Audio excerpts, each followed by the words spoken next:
South Carolina Law Enforcement Division, Columbia, South Carolina. Law enforcement is searching for a suspect in the abduction of 2 children.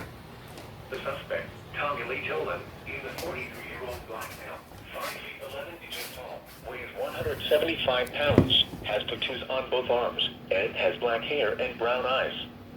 The abduction occurred at Brown Chapel Circle in Newberry, South Carolina at 10 a.m. on Saturday, October 5th. One of the missing children, Tamir Tolan, an 11-year-old black male, weighs 120 pounds, is 5 feet tall with black hair and brown eyes.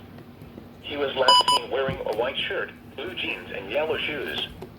The other missing child, Amira Tolan, a 6-year-old black female, weighs 50 pounds, is 3 feet tall and has black hair and brown eyes.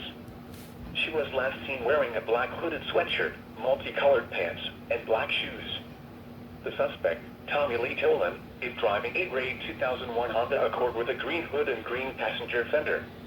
If you have any information, please call 911 immediately.